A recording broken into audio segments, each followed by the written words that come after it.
¿Cómo controlar la ira? Esta es una pregunta que me hizo llegar Mayra Aguayo a través de las redes sociales y quiero tomarme unos minutos para contestarle. Y es que es un tema que yo he visto repetidamente en muchos lugares y lo primero que tengo que decir es que la ira no se debe de controlar. Es como querer controlar el amor, es como querer controlar la tristeza, es como querer controlar la alegría, es como querer controlar quiénes somos. Porque nosotros, algo de nuestro ser son nuestras emociones. Y todas las emociones, y tengo que decirlo, todas las emociones que nosotros podamos tener no son ni buenas ni malas. Hay que quitarnos ese mito de la cabeza de que hay emociones positivas y de que hay emociones negativas. Eso es completamente falso. El amor puede ser positivo o puede ser negativo, dependiendo de qué te enamores y cómo te enamores y el uso que le hagas a ese amor. Lo mismo con todas y cada una de las emociones. Pero en esta ocasión vamos a hablar de la ira. Porque la ira es sumamente etiquetada como una emoción negativa. Pero negativa, ¿por qué? Se le suele poner esa etiqueta cuando es negativa para los demás, para los que reciben la emoción de parte de quien sea. Pero no para esa persona.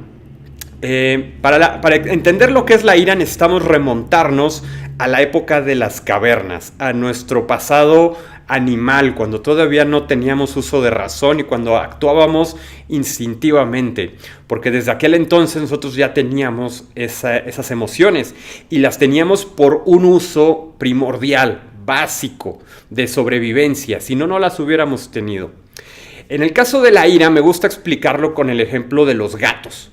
Los gatos son unos animales muy pequeños, pero que tienen una autoestima impresionante. Son muy místicos, son misteriosos, tienen un carácter muy extraño a veces, pero que son de verdad, son unas criaturas de verdad muy observables y de las que se puede aprender mucho. Los gatos son animales pequeños y en su día a día, ellos son muy curiosos con todas las cosas pequeñas. Ven una bola de plástico, una pelotita, un reflejo de luz pequeño, una araña, cualquier cosa pequeña y eso les genera mucha curiosidad porque saben que es lo pequeño, ellos lo pueden cazar. Pero ellos también saben que las cosas que son más grandes que ellos, los pueden cazar a ellos. Por lo tanto, ellos generan un nivel de estrés impresionante. Ellos son capaces de incrementar su adrenalina en niveles exponenciales en cuestión de segundos. Entonces, ese estrés ellos lo utilizan para crecer. Crecer no físicamente, aunque eso tratan de aparentar. Por ejemplo, cuando un perro que es 5 veces mayor de tamaño y de peso se les pone enfrente, ¿ellos qué postura ponen? Ellos se ponen grifos. La espalda la encorvan para tratar de aparentar ser más grandes. El pelo se les pone parado, erizado, porque de esa manera aparentan ser más grandes. Entonces, los gatos pueden llegar a espantar a criaturas, animales, incluso a personas, nada más por elevar sus niveles de estrés, por ponerse enojados. Y eso es un mecanismo de sobrevivencia, que los seres humanos también tuvimos cuando vivíamos en la época de las cavernas. A través de la ira aprendimos a luchar contra depredadores, a través de la ira aprendimos a repeler peligros, a través de la ira aprendimos a cazar animales mucho más grandes que nosotros y a través de la ira nosotros llegamos a crecer. No en el plano físico, pero sí en el plano mental, a un nivel de poder tener posiciones de liderazgo en nuestros clanes, en nuestras tribus.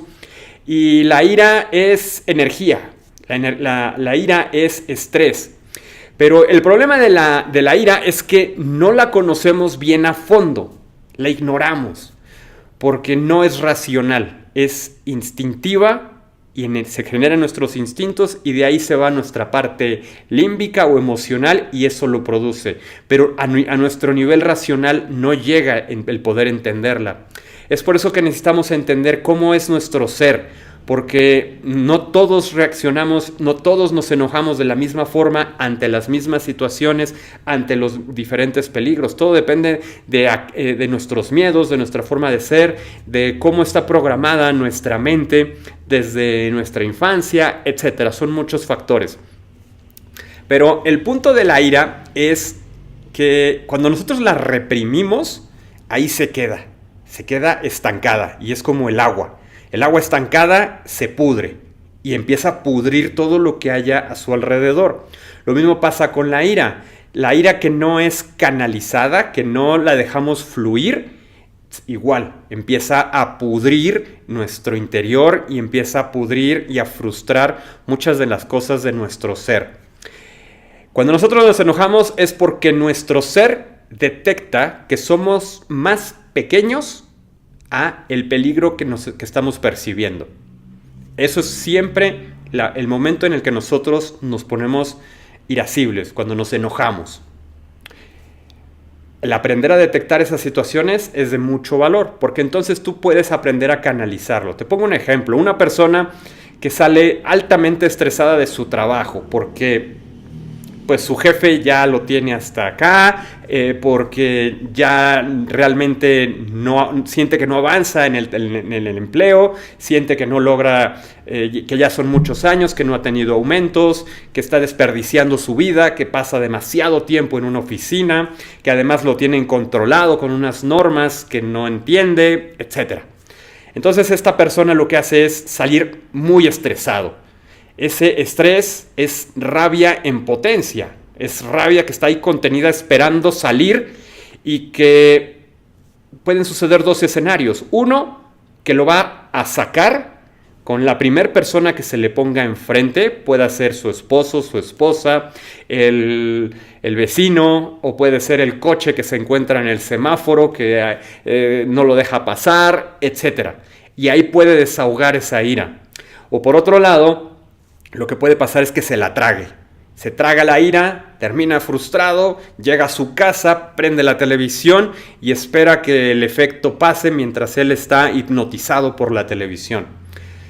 ¿Qué es lo que está sucediendo aquí? Estamos desperdiciando una gran oportunidad. La gran oportunidad es de podernos crecer ante el peligro que estamos percibiendo. Esa persona puede estar enojado porque está percibiendo que no avanza, que no le van a dar el puesto, que no va a tener el aumento, que está desperdiciando su vida. Y le están dando toda esa energía para que pueda crecerse ante el problema y salir corriendo de ese empleo, emprender un negocio con toda esa energía que a final de cuentas la ira y la pasión son exactamente lo mismo, simplemente que la pasión es encauzada a algo positivo y la ira es algo descontrolado que tú desahogas con la primera persona que se te ponga enfrente. ¿Sí me explico la diferencia? Dentro de tu cuerpo está sucediendo lo mismo cuando tú estás enojado a cuando tú estás apasionado. Lo mismo sucede, ¿no? Cuando en el ejemplo, si tú entiendes que esa ira es porque de verdad tú estás desperdiciando tu vida en un empleo que tu mente ya te está diciendo, ya aquí no hay más que buscar. Entonces está en ti que te decidas, que te atrevas, que salgas, que busques, que logres y que lo hagas. Al final de cuentas, tú tienes esa ira. Tú estás siendo más grande. Aprovéchala. Si tú estás enojado, si tú tienes esa ira, conviértela en pasión y logra lo que necesitas lograr.